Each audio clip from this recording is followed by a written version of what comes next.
कायस्थ समाज को कोई सम्मान इस भारतीय जनता पार्टी ने नहीं दिया। हम अपने नेता को बधाई देना चाहते हैं, आदरणीय राष्ट्रीय अध्यक्ष उत्तर प्रदेश समाजवादी पार्टी के पूर्व मुख्यमंत्री अखिलेश यादव जी को। जब दलितों पे अत्याचार हो रहा है, जिस सरकार में पिछड़ों पे अत्याचार हो रहा है, तो बहन जी कुछ नहीं बोल रही हैं और रैली कर रही हैं, और सरकार भाजपा की है और माननीय अखिलेश यादव जी पे निशाना साध रही हैं।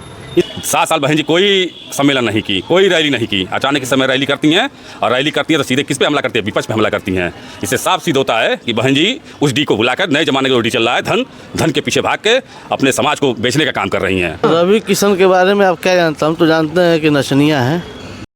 नमस्कार दोस्तों, मैं गोपाल सिंह और आप देख रहे हैं कृधा न्यूज। अभी मेरी मौजूदगी है समाजवादी पार्टी के कार्यालय पे। जयप्रकाश नारायण जी का जयंती कार्यकर्ताओं द्वारा मनाई जा रही है, जो आप वीडियो में देख सकते हैं। समाजवादी लोहिया वाहिनी के जिला अध्यक्ष दिव्यांश श्रीवास्तव से बातचीत करते हैं।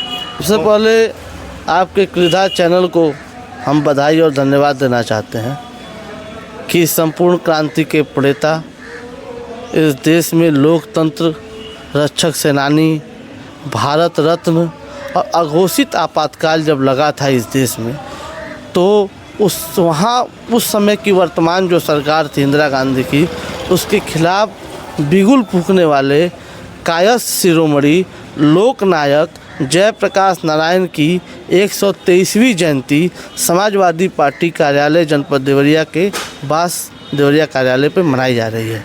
यहाँ पर समाजवादी पार्टी के नेता कार्यकर्ताओं ने बड़ी धूमधाम से आदरणीय लोकनायक जयप्रकाश नारायण की जयंती मनाने का काम किया है। जयप्रकाश नारायण इंटरनेशनल सेंटर बनवाने का एक ड्रीम प्रोजेक्ट था अखिलेश यादव का, तो इस पर भाजपा ने रोक क्यों लगा दी? जैसा कि विगत 8.5 से 9 वर्षों में भारतीय जनता पार्टी की सरकार इस उत्तर प्रदेश में चल रही है। उत्तर प्रदेश में जो हुकूमत भारतीय जनता पार्टी की चल रही है, उसमें लगातार गरीब, शोषित, वंचित, पिछड़े समाज के लोगों का शोषण करने का काम भारतीय जनता पार्टी कर रही है। उसी क्रम में कायस्थ समाज जो बड़े पैमाने पे भारतीय जनता पार्टी का वोटर हुआ करता था, आज भी है, लेकिन भारतीय जनता पार्टी की सरकार में कायस्थ समाज को कोई सम्मान इस भारतीय जनता पार्टी ने नहीं दिया। हम अपने नेता को बधाई देना चाहते हैं, आदरणीय राष्ट्रीय अध्यक्ष उत्तर प्रदेश समाजवादी पार्टी के पूर्व मुख्यमंत्री अखिलेश यादव जी को, कि समाजवादी पार्टी के तमाम नौजवानों को संगठन से जोड़ करके यहाँ तक कि सदन तक ले जाने का काम आदरणीय अखिलेश यादव जी ने किया। अखिलेश यादव जी का जो ड्रीम प्रोजेक्ट 12 से 17 का था समाजवादी पार्टी की सरकार में, जयप्रकाश नारायण इंटरनेशनल जो कन्वोकेशन सेंटर था, जो अंतर्राष्ट्रीय केंद्र था, उस पर भारतीय जनता पार्टी ने ताला जड़ दिया। क्यों जड़ा ये भी जान लीजिए। भारतीय जनता पार्टी ने ताला इसलिए जड़ दिया कि कायस्थ समाज के नेता इस देश में जो अघोषित लोकतंत्र के खिलाफ लड़े थे, जो सरकार के खिलाफ लड़े थे, उनके मूर्ति पे या उनके म्यूजियम में हमारे नेता आदरणीय अखिलेश यादव जी जाकर माला न मना पाए। नौजवानों के उम्मीदों पे, नौजवानों के मान सम्मान पे ये भारतीय जनता पार्टी कुठाराघात कर रही है, जिसकी हम घोर निंदा करते हैं और भर्त्सना करते हैं। अखिलेश यादव जी पीडीए का बात करते हैं, अखिलेश यादव जी। अभी एक बहुत बड़ा रैली हुआ है लखनऊ में मायावती जी के द्वारा, जो आप डी कहते हैं, दलित का बहुत बड़ा रैली हुआ है, कम से कम 5-10 लाख लोग वहाँ पे उपस्थित थे। तो मायावती ने अपना बिगुल फूंक दिया दलित को साधने में, और जो इधर भाजपा में है लोग, संजय निषाद हो गए, ओम प्रकाश राजभर हो गए, पीडीए पिछड़े वर्ग से आते हैं लोग, ठीक। तो क्या अखिलेश यादव का पीडीए टूटता नजर आ रहा है क्या?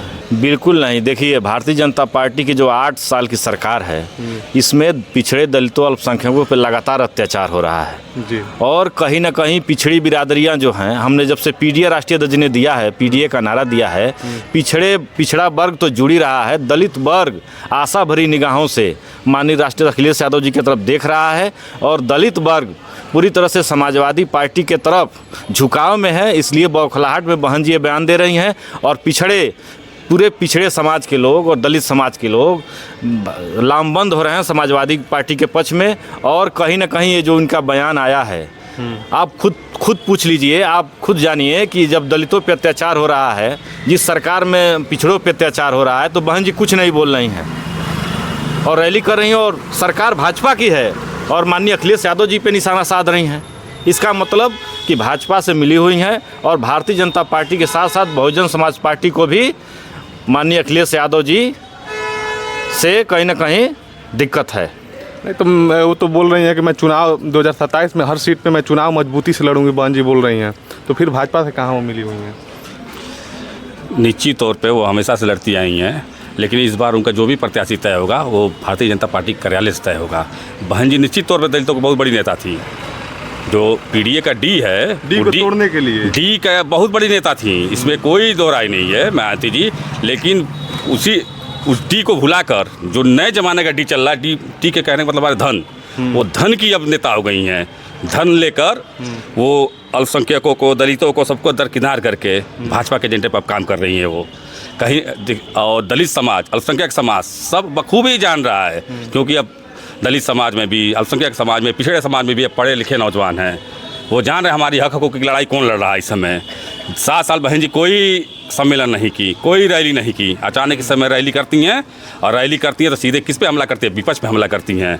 इससे साफ सिद्ध होता है कि बहन जी उस डी को भुलाकर नए जमाने का जो डी चल रहा है, धन के पीछे भाग के अपने समाज को बेचने का काम कर रही हैं। तो आप लोग देवरिया के युवा नेता हैं। देवरिया में 60 सीट, विधानसभा की 7 सीटें हैं।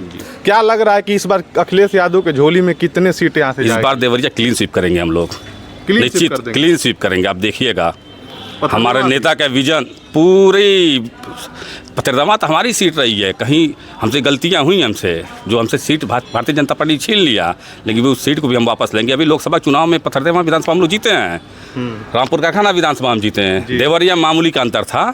निश्चित तौर पर आप देखिएगा उस विजन पे हम लोग काम कर रहे हैं। नेता ने जो हमको आदेश दिया, हम गांव-गांव, घर-घर जाके पीडीओ को जागरूक कर रहे हैं। हर बूथ पे हम अपना एक मजबूत टीम तैयार कर रहे हैं। और आप निश्चित तौर पे देख लीजिएगा, जिस दिन 2027 का रिजल्ट आएगा, देवरिया क्लीन स्वीप रहेगा। उसमें एकदम दावे के साथ आप कह रहे हैं कि देवरिया क्लीन बिल्कुल रहेगा। कैसे एकदम दावे के साथ कह सकते हैं? बता तो रहे, रणनीति जो हमारे नेता ने बनाया है पीडीए का, उस पीडीए पर हम लोग काम कर रहे हैं।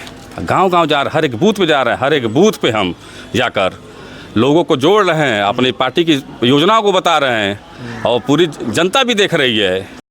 जो 8 साल 9 साल का भाजपा का शासन है, इसमें पिछड़े, दलित, अल्पसंख्यक, किसान, बेरोजगार नौजवान, इतनी बेरोजगारी है, इतनी महंगाई है। भारतीय जनता पार्टी की सरकार सभी मुद्दों पर फेल हो गई है, फेल हो गई है। और पूरी जनता चाहती है कि जल्द से जल्द चुनाव आए, हम भारतीय जनता पार्टी को सत्ता से बेदखल करें। कहाँ महंगाई है? गोरखपुर के सांसद जी रवि किशन कह रहे हैं कि जो सामान 100 रुपया का है वो 40 रुपया मिल रहा है, जीएसटी खत्म हो गई। महंगाई कहाँ है? वो कह रहे होंगे, लेकिन हम लोग आम जनता के बीच रहते हैं, मध्यम वर्गीय परिवार से हैं, और जो आम जनता है, जो समाज का आखिरी व्यक्ति है, वो इससे परेशान है। मध्यम वर्ग परेशान है। कौन परेशान नहीं है महंगाई से? सारे लोग परेशान हैं।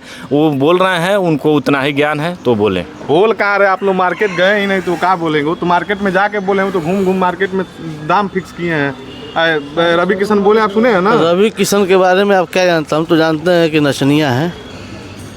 हम ये भी बता सकते हैं कि वो फिल्म पिक्चर बनाते हैं।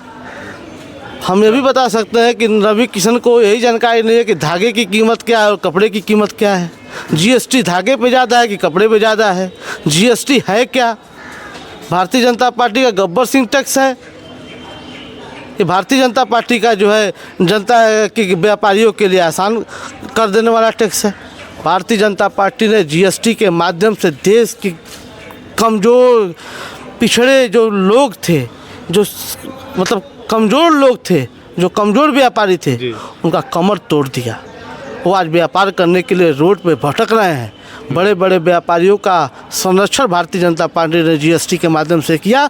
कमज़ोर व्यापारी अपने आप को ठगा महसूस कर रहा है, और व्यापारी वर्ग से लेकर के हर वर्ग के लोग 27 में भारतीय जनता पार्टी की जमानत जब्त करेंगे। यह मेरा वादा और सब विश्वास है। ये है, वो एक कहावत है, आँख निकाल लेना और चश्मा दान कर देना।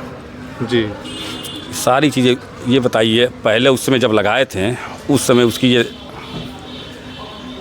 उस समय इसकी जो गिना रहे थे, वो फायदा इसकी क्या फ़ायदा है, और फिर घटा के फिर फायदा। हाँ, हो गया आज तो ये तो मोदी, ये भारतीय जनता पार्टी के लोगों से आप पूछिए। और जो रही बात रवि किशन जी के सवाल कर रहे थे, उनका सारा जवाब हमारे वहाँ प्रत्याशी रहे, उनके खिलाफ लड़ी काजल निषाद जी, सारे शोरूमों में घूम के आप मीडिया के साथियों के माध्यम से उसका जवाब दे चुकी हैं। और कई शोरूम वाले रवि किशन जी को ढूंढ भी रहे हैं, क्योंकि उनका व्यापार चौपट कर रहे हैं। रवि किशन जी चौपट कर रहे हैं, तो वो खुद जवाब हमारे व्यापारी बंधु देंगे इसका।